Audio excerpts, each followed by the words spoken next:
अस्सलाम वालेकुम dear students, कैसे हैं आप लोग। उम्मीद है आप सब लोग खैरियत से होंगे। मैं हूं सैयद इमरान अली शाह और मैं हूं आपका अकाउंटिंग ट्यूटर। जैसे कि हमने पिछले सारे चैप्टर्स कंप्लीट किए हैं फर्स्ट ईयर अकाउंटिंग के, आज हम अपना चैप्टर नंबर 7 शुरू कर रहे हैं। ये चैप्टर है पेटी कैश बुक। पहले इसकी थोड़ी सी थ्योरी पढ़ लेते हैं, देन हम इसके प्रैक्टिकल क्वेश्चंस करेंगे। पेटी कैश बुक बेसिकली हम छोटे मोटे एक्सपेंसेस को रिकॉर्ड करने के लिए बनाते हैं। फॉर एग्जांपल ऐसे अखराजात जिनको अगर हम बार बार रिकॉर्ड करें तो उनके बार बार रिकॉर्डिंग की वजह से हमारे जर्नल पर वर्कलोड ज़्यादा हो जाएगा। उन एक्सपेंसेस को रिकॉर्ड करने के लिए हम पेटी कैश बुक का इस्तेमाल करते हैं। इस चैप्टर को कंप्लीट करने के बाद you will be able to have an overview of petty cash management के पेटी कैश को किस तरह से मैनेज किया जाता है, कौन कौन सी चीज़ें होती हैं जिनको पेटी कैश बुक में यूज़ करते हैं। हम ये भी जान सकेंगे कि पेटी कैश बुक क्यों नेसेसरी होती है, क्यों ज़रूरी होती है। जो की रिस्पॉन्सिबिलिटीज होती हैं मैनेजमेंट प्रोसेस की पेटी कैश बुक को लेकर, उनको समझ सकेंगे हम। इसके अलावा हम most importantly petty cash book बनाना सीख सकेंगे, जो कि हमें पेपर में काम भी आएगा। हम पेटी कैश बुक की एंट्रीज रिकॉर्ड करना भी सीखेंगे। देखिए, एक तो हम पेटी कैश बुक बनाते हैं और उसके साथ साथ हम उसकी पेटी कैश बुक की जर्नल एंट्रीज भी रिकॉर्ड करते हैं। बहुत आसान से सिंपल से सिर्फ 3 जर्नल एंट्रीज इसकी मैक्सिमम बनती हैं, हम उनको रिकॉर्ड करना भी सीखेंगे। फिर इन्हीं जर्नल एंट्रीज के जरिए से हम ये सीखेंगे कि पेटी कैश बुक को रीइंबर्स कैसे किया जाता है, और ये रीइंबर्समेंट होती क्या चीज़ है, हम इसको भी समझेंगे। इंट्रोडक्शन देख लेते हैं। एक पेटी कैश फंड एक स्मॉल अमाउंट होता है किसी भी बड़ी कंपनी का। एक बड़ी कंपनी के पास बहुत सारा कैश होता है और उस कैश में से वो थोड़ा सा कैश आमतौर पर अपने किसी छोटे कैशियर को दे देते हैं, ताकि जिससे वो पेटी कैश फंड को मैनेज कर सके। और इसमें से छोटे मोटे एक्सपेंसेस, मसलन कोई आ गया, मेहमान आ गया तो उसके लिए चाय वाय मंगवा ली, या कोई मसलन बॉस ने किसी को कहीं भेजा है, सेक्रेटरी को कहीं भेजा है या किसी को भेजा है, तो उनके रक्षा का या बस का किराया जो हम देते हैं, या फॉर एग्जांपल आपने कोई कोरियर वगैरह भेजना है तो उस कोरियर के छोटे मोटे एक्सपेंसेस, इस तरह के एक्सपेंसेस हम पेटी कैश फंड में से कर रहे होते हैं। अच्छा, ये रिकरिंग एक्सपेंसेस होते हैं, बार बार हो रहे होते हैं और बहुत ज़्यादा होते हैं क्वांटिटी में। अगर इन सब एक्सपेंसेस को हम रिकॉर्ड करना शुरू कर दें अपने जर्नल में, तो क्या होगा कि हमारे जर्नल के ऊपर वर्कलोड बहुत ज़्यादा हो जाएगा। तो उस जर्नल के वर्कलोड को कम करने के लिए हम पेटी कैश फंड यूज़ करते हैं। अच्छा जी, अब petty cash fund will undergo periodic reconciliations, ठीक है, with transactions also recorded on the financial statement. इसको हम पीरियोडिकली रिकंसाइल कर रहे होते हैं, हर महीने के बाद आमतौर पर, या इसके अलावा हर 3 महीने बाद, या हर 6 महीने बाद, या हर साल में हम इसको रिकंसाइल कर रहे होते हैं। Okay, in large corporations each department might have its own पेटी कैश फंड। जैसे जैसे ऑर्गेनाइजेशंस बड़ी होती चली जाती हैं, तो जाहिर है उनके डिपार्टमेंट्स भी बड़े होते चले जाते हैं, उनके पास ज़्यादा डिपार्टमेंट्स होते हैं, और जब ज़्यादा डिपार्टमेंट्स होते हैं तो हर एक डिपार्टमेंट के लिए उसका अलग पेटी कैश फंड रिलीज किया जाता है, बनाया जाता है, ताकि उसके जो एक्सपेंसेस हैं वो उस पेटी कैश फंड में से, उस डिपार्टमेंट के जो एक्सपेंसेस हैं वो उस पेटी कैश फंड में से दिए जा सके। एक पेटी कैश फंड जो है वो बुक ऑफ ओरिजिनल एंट्रीज में होती है। आपको याद होगा हमने पढ़ा था कि हमारे पास 2 तरह की बुक्स होती हैं, बुक्स ऑफ ओरिजिनल एंट्रीज और बुक्स ऑफ सेकेंडरी एंट्रीज, ठीक है। तो पेटी cash book is one of the books of original entries. System of petty cash fund, पेटी कैश के जो सिस्टम होते हैं वो 2 होते हैं आमतौर पर। इसको हम 2 अलग अलग सिस्टम्स में डिवाइड करते हैं। एक होता है ऑर्डिनरी सिस्टम और दूसरा होता है इम्प्रेस सिस्टम। यह याद रखिएगा, आप लोग जो पढ़ते हैं वो इम्प्रेस सिस्टम होता है। ऑर्डिनरी सिस्टम आमतौर पर ना पढ़ा जाता है और ना ही अब इस्तेमाल किया जाता है, लेकिन हम यहाँ पर उसको पढ़ लेंगे। Under this system, ordinary system में क्या होता है, द पेटी कैशियर जो होता है उसको एक लमसम अमाउंट दे दिया जाता है कैश का, और जब वो पूरा अमाउंट उसके पास से खत्म हो जाता है तो उससे उस अमाउंट के जो भी लेजर होते हैं वो लेजर लेकर और उसको मजीद अमाउंट दे दिया जाता है। This is called ordinary system of petty cash fund. मिसाल के तौर पर आप मेरे पेटी कैशियर हैं, आप मेरी कंपनी का पेटी कैश फंड मैनेज करते हैं।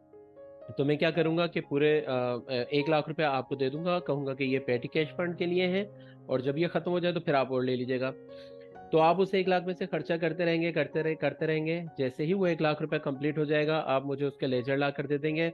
मैं उन लेजर्स को अपने पास रिकॉर्ड कर लूंगा जर्नल में, एंड देन मैं आपको मजीद 1 लाख रुपए दे दूंगा। अब ये 1 लाख रुपए चाहे 10 दिन में खत्म हो जाए, चाहे 15 दिन में खत्म हो जाए, चाहे 2 महीने में खत्म हो, जब भी वो 1 लाख रुपया खत्म होगा उस वक्त आप मेरे पास आएंगे और उस वक्त मैं आपको उसकी पेमेंट रीइंबर्स कर दूंगा। दूसरा सिस्टम होता है हमारे पास इम्प्रेस सिस्टम। इम्प्रेस सिस्टम में हम एक सर्टेन अमाउंट निकालते हैं फॉर द मंथ, पूरे महीने के लिए।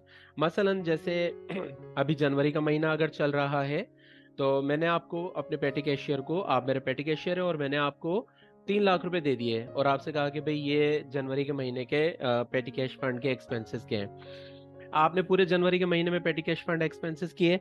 31 जनवरी को आप वापस आए मेरे पास और आपने कहा कि जी इस 3 लाख में से मसलन 2 लाख रुपए खर्च हो गए, अब मेरे पास सिर्फ 1 लाख रुपए बचा है।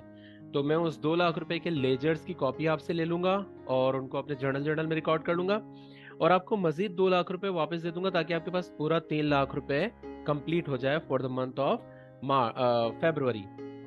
ठीक है। अब फेब के मंथ में फिर से आपने खर्चा किया किया किया। लेट से कि फेब के मंथ में आपका टोटल खर्चा हो गया 1,80,000 रुपए। फेब का मंथ जब एंड हुआ तो आप फिर से मेरे पास आए और आपने कहा कि जी ये फेब के मंथ का खर्चा है 1,80,000, अब मेरे पास 1,20,000 बच गए। तो मैं उन 1,80,000 के लेजर्स आपसे ले लूंगा और आपको 1,80,000 रुपए दे दूंगा, तो आपके पास for the month of March फिर से 3 लाख रुपए पूरे हो जाएंगे। This is called imprest system of petty cash fund. इसी को यहाँ पर थोड़ा बुकिश लैंग्वेज में डिफाइन किया हुआ है, आप इसको पढ़ रहे होंगे। अच्छा जी, एडवांटेजेस देख लेते हैं कि पेटी कैश फंड के एडवांटेजेस क्या क्या होते हैं। नंबर 1, पेटी कैश फंड जो है वो एक टाइम सेवर है। इसमें बहुत टाइम बचता है अकाउंटेंट का, क्योंकि उन्हें बार बार छोटी छोटी ट्रांजेक्शन्स को रिकॉर्ड नहीं करना होता है। नंबर 2, ये टाइम बचाता है सीनियर्स का अपने टोटल एक्सपेंसेस को एनालाइज करने के लिए। अगर जर्नल में वो सारे एक्सपेंसेस रिकॉर्ड हुए होंगे तो उनको एनालाइज करना थोड़ा मुश्किल होता है, इसलिए पेटी कैश फंड में जो रिकॉर्ड हुए होते हैं, क्योंकि वहां से टोटल होकर आ रहे होते हैं जर्नल में, तो उनको एनालाइज करना आसान हो जाता है। Number 3, it reduces the chances of recording errors and miscalculations. ये यहाँ चेंजेस गलत लिखा हुआ है, सॉरी, मैं इसको अभी सही कर लेता हूँ। This is chances. इससे रिकॉर्डिंग एरर और मिसकैलकुलेशन के चांसेस जो है ना वो कम से कम हो जाते हैं। It is very flexible system as per the requirement. Fund amount and heads of account can be increase और डिक्रीज। ठीक है, बहुत फ्लेक्सिबल होता है।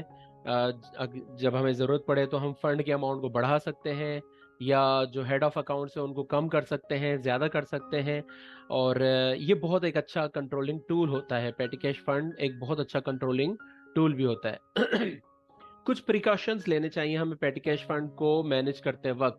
वो क्या प्रिकॉशंस हैं? द अमाउंट फिक्स्ड फॉर पेटी cash should be sufficient for the likely small payments. ठीक है, जो अमाउंट हम दे रहे हैं वो पूरे मंथ का है अगर, तो वो सफिशिएंट होना चाहिए। ऐसा ना हो कि वो कम या ज्यादा हो और आप बहुत कम अमाउंट दे दें या बहुत ज्यादा अमाउंट दे दें, ये नहीं होना चाहिए। ठीक है।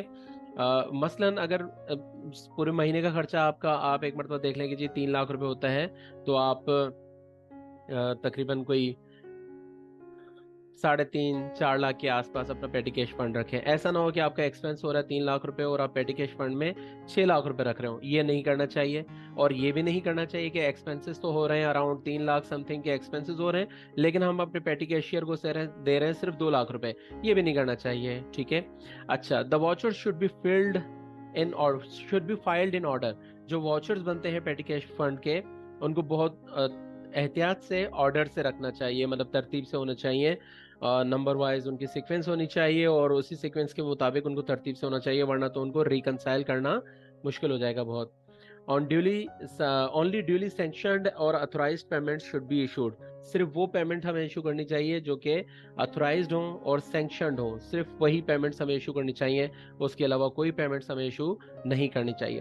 पेटी cashier should be well aware of the capping और limit of the payments and large payments must not be made from petty cash fund. Petty cashier को ना ये बहुत अच्छे से अवेयर करवा देना चाहिए कि भाई आपकी लिमिट क्या है, कि आप मैक्सिमम कितने अमाउंट तक का पेमेंट दे सकते हैं। अगर उनके पास 3 लाख रुपए रखे हैं तो इसका ये मतलब नहीं होता कि वो 3 लाख रुपए तक की अमाउंट दे सकते हैं, नहीं। फॉर एग्जाम्पल, अगर एंटरटेनमेंट हो रहा है और एंटरटेनमेंट के मद में आप मसलन चाय का या किसी के लंच का या डिनर का खर्चा दे रहे हैं और वो 1,000, 2,000, 3,000, 5,000 तक का अगर है, तो ये कैपिंग होनी चाहिए कि भाई मैक्सिमम 5,000 तक का अगर एक वक्त में खर्चा है तो वो आप दे सकते हैं, उससे ज्यादा नहीं दे सकते। ऐसा ना हो कि किसी ने ऑफिस स्टाफ की एक बड़ी अच्छी पार्टी रख दी और उसका बिल जो है ना वो 2.5-3 लाख रुपए बन रहा है, तो वो सारा का सारा पेमेंट जो है वो पेटी कैशियर के पास से जा रही है। ऐसा नहीं होना चाहिए। बड़ी पेमेंट्स हमेशा अकाउंट्स में से ही जानी चाहिए, वो पेटी कैश फंड में से नहीं जानी चाहिए। ठीक है। तो अगर इस तरह की चीजों को कंट्रोल नहीं किया जाएगा तो इसमें पेटी कैश फंड में बहुत ज्यादा गड़बड़ की जा सकती है। ओके जी। और इसके अलावा petty cashier should not be allowed to receive funds from any other sources like customers etc. जो पेटी कैशियर है वो उसके पास जितनी भी पेमेंट है वो सिर्फ और सिर्फ सीनियर अकाउंटेंट या कैशियर के पास से जानी चाहिए। अकाउंट्स डिपार्टमेंट से उसके पास पेमेंट जानी चाहिए। उसको ये अलाउ नहीं होना चाहिए कि जी कस्टमर से उनके बिल के अगेंस्ट में वो पेमेंट लेकर अपने पास जमा कर रहे हैं, ये बिल्कुल अलाउ नहीं होना चाहिए। अगर ऐसा करेंगे तो वहां पर भी फिर गड़बड़ करने के चांसेस ज्यादा हो जाएंगे। ओके। अब ये होता है पेटी कैश फंड का क्या पेटी कैश बुक जो हम बनाते हैं उसका फॉर्मेट होता है। देखिए सबसे लेफ्ट साइड पर हम लिखते हैं रिसिप्ट्स, हमारे जितने अमाउंट हमें मिल रही होती है उसको हम लिख देते हैं बिल्कुल लेफ्ट साइड पर। उसके बाद फिर हम डेट लिखते हैं और डेट के बाद फिर पार्टिकुलर्स आ जाते हैं। ये थोड़ी सी ना मिक्सअप होती है। इसको जहन नशीन कीजिएगा, पेटी कैश फंड की जो बुक बनती है वो थोड़ी सी इसी तरह मिक्सअप सी होती है। इसमें रिसिप्ट साइड हम सबसे पहले लिखते हैं, फिर हम डेट साइड लिखते हैं, डेट लिखते हैं, फिर हम पार्टिकुलर्स लिखते हैं। इसके बाद ये जो पूरा हमारे जो राइट साइड है पार्टिकुलर्स के बाद, राइट साइड पर जितने भी कॉलम्स है ये सारे पेमेंट्स के कॉलम्स हैं। पेमेंट्स के कॉलम्स में सबसे पहले वाउचर नंबर आएगा, फिर अमाउंट आ जाएगा, टोटल अमाउंट आ जाएगा। और उसके बाद फिर ये अमाउंट किस कैटेगरी से रिलेट करता है उस कैटेगरी में भी वो सेम अमाउंट आ जाएगा। मसलन टोटल अमाउंट में आपके पास आ गया, आपने 500 रुपये दे दिया। अब ये 500 रुपये किस चीज का, कार्टेज का है, कन्वेंस का है, स्टेशनरी, पोस्टेज, ट्रैवलिंग, एंटरटेनमेंट या सन्ड्री एक्सपेंसेस, इनमें से कौन सी कैटेगरी से रिलेट करता है। तो 500 हम यहाँ टोटल अमाउंट में भी लिखेंगे और 500 उस कैटेगरी में भी लिख देंगे। फिर फॉर एग्जांपल ये एंटरटेनमेंट का था तो आपने 500 यहाँ टोटल अमाउंट में भी लिख दिया और 500 एंटरटेनमेंट में भी लिख दिया आपने। फिर उसके बाद दोबारा पेमेंट हुई 300 रुपये की पेमेंट, वो 300 रुपये आप टोटल अमाउंट में भी लिखेंगे। फॉर एग्जाम्पल वो कन्वेंस का था 300, तो आप वो उसको कन्वेंस में भी लिख देंगे। ठीक है। तो इस तरह से टोटल अमाउंट में तो सारी की सारी अमाउंट्स आएंगी, जबकि वो अमाउंट जिस कैटेगरी से ताल्लुक रखती है उस कैटेगरी में भी लिखेंगे हम। पार्टिकुलर में तो आपको पता है कि हम हेड ऑफ अकाउंट लिखते हैं और आमतौर पर उनके हेड ऑफ अकाउंट्स के नाम यही आ रहे होते हैं, cartridge expense, conveyance expense, stationery, postage expense, travelling expense and entertainment expenses और sundry expenses. So this is our format of petty cash fund. आप देख रहे होंगे कि ये बहुत ही सिंपल और बहुत सादा सा है। अच्छा जी, अब हम आते हैं जर्नल एंट्रीज के ऊपर कि पेटी कैश फंड की जर्नल एंट्रीज कैसे बनती हैं। सबसे पहली जो जर्नल एंट्री बनती है वो क्रिएशन ऑफ द पेटी कैश फंड की बनती है कि पेटी कैश फंड क्रिएट कैसे किया जाता है। जब हम पेटी कैश फंड इनिशियली क्रिएट करेंगे, बनाएंगे, तो उस वक्त जो एंट्री बनेगी वो ये बनेगी, पेटी कैश फंड डेबिट और कैश या बैंक क्रेडिट। पेटी कैश फंड हमारा एक फंड है और फंड भी एसेट होता है। यहाँ पर ये पेटी कैश फंड हमारा इंक्रीज हो रहा है। फंड जब इंक्रीज होगा तो वो डेबिट में रिकॉर्ड हो जाएगा, जबकि कैश या बैंक ये हमारे एसेट होते हैं। जाहिर है कैश में से पैसा जा रहा है पेटी कैश फंड में तो कैश में से कम हो रहा है, या बैंक में से जा रहा है तो बैंक में से कम हो रहा है।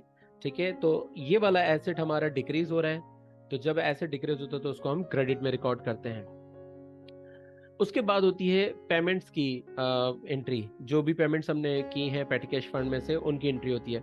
फॉर एग्जांपल हमने जैसे अभी आपको ऊपर फॉर्मेट में दिखाया था, ये सारे एक्सपेंसेस हैं हमारे, cartridge expense, conveyance, stationery, postage, travelling. पूरा महीना जब हम इसको मेंटेन करते हैं तो फिर हम इनके कॉलम्स के टोटल करते हैं, कार्ट्रिज का टोटल, कन्वेंस का टोटल, स्टेशनरी का टोटल, पोस्टेज का टोटल। फर्ज करें कि कार्ट्रिज का टोटल आया है 1200, कन्वेंस का टोटल आया है 3000, स्टेशनरी का टोटल आया है 2000, पोस्टेज का टोटल आया है 1500। ठीक है। तो इसको हम यहाँ पर रिकॉर्ड करेंगे एक्सपेंसेस के नाम से, कार्ट्रिज एक्सपेंस 1200, कन्वेंस एक्सपेंस और स्टेशनरी एक्सपेंस, जितने भी एक्सपेंसेस हैं उन सारे एक्सपेंसेस को हम डेबिट कर देंगे उनके अमाउंट्स के साथ। और इन सब के अमाउंट्स का जो टोटल बनेगा उस टोटल अमाउंट से हम पेटी कैश फंड को क्रेडिट कर देंगे। इसका मतलब ये हुआ कि पेटी कैश फंड में हमारे पास जितना पैसा आया था उसमें से अब ये पैसा हमारा जा चुका है, निकल चुका है। इसके बाद हमारी तीसरी एंट्री बनती है जिसको हम कहते हैं रीइंबर्समेंट या replenishment of petty cash fund की एंट्री। ठीक है। ये एंट्री वही सेम एंट्री होती है जो हमारी पहली पहली एंट्री थी कि पेटी कैश फंड को क्रिएट कैसे किया जाता है। पेटी कैश फंड की क्रिएशन और रिप्लेनिशमेंट की एंट्री एक ही बनती है, एक जैसी बनती है, सिर्फ फर्क होता है इसके अमाउंट में। यहाँ पर जो अमाउंट आएगा वो वही अमाउंट आएगा जितना हम एक्सपेंस में रिकॉर्ड कर चुके हैं। एक्सपेंसेस के पेटी कैश फंड में हम जितना अमाउंट रिकॉर्ड कर चुके थे, जिसको हमने पेटी कैश फंड को क्रेडिट किया था, उतने ही अमाउंट से अब हम यहाँ पर पेटी कैश फंड को डेबिट कर देंगे। क्योंकि बेसिकली हम क्या कर रहे हैं, पेटी कैश फंड में वो अमाउंट हम अब वापस रीइंबर्स कर रहे हैं, उसको वापस डाल रहे हैं। ठीक है, और इस अमाउंट से हमारा कैश या बैंक जो है वो क्रेडिट हो जाएगा।